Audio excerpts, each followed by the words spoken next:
आज आलोचना चक्र विषय वस्तु अच्छी उत्कलीय धर्मधार दारुमूर्ति परंपरा। से दारुब्रह्म होउछन्ति जगन्नाथ, सर्वधर्म समन्वयर प्रभु। से नीलाचलिया चकाडोलिया तांको विषय मु कौन अधिका कहीपरि। मु छार मनीषटीए, से जगतर नाथ प्रभु जगन्नाथ जी ब्रह्मांड को सृष्टि करिसेंति। तो यही परिप्रेक्षी में आम महाविद्यालय आज आलोचना चक्र होइछि, जहाँ संपर्क आमर मुख्य वक्ता मुख्य अतिथि जो माने आज किसी कहे से मुझे शिखी जहाँकि मो जीवन में आग को चलेबी।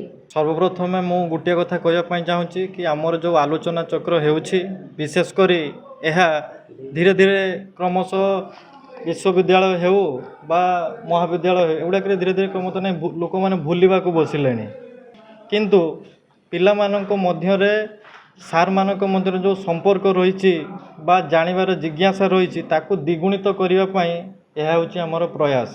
तेणु आज जो आमर जो प्रोग्राम चली प्रोग्राम में जो महान व्यक्तित्व माने आम गणर उपस्थित अच्छा आम पिला मानक किसी सद्बुद्धि देवे बा मार्गदर्शक करेंगे से आम विनम्र भाव सार को प्रणाम जनाऊँ एवं धन्यवाद आमर कर्तृपक्ष आमको सहयोग कर जलेश्वर वुमेन्स कॉलेज रो कर्तृपक्ष माने। ये गोटे उत्तम परंपरा आगुरी आमर विश्वविद्यालय अनुदान आयोग प्रायोजित सबु पाठचक्र अनुष्ठित होता विभिन्न महाविद्यालय से सुजोग लाभ करुले। वर्तमान विश्वविद्यालय अनुदान आयोग आउ से सुजोग सृष्टि करिपारु नाही, तथापि महाविद्यालय स्तरीय आलोचना चक्र अनुष्ठित होगापाई आमर पाठ्यक्रम अंतर्भुक्त अच्छी नियम रही।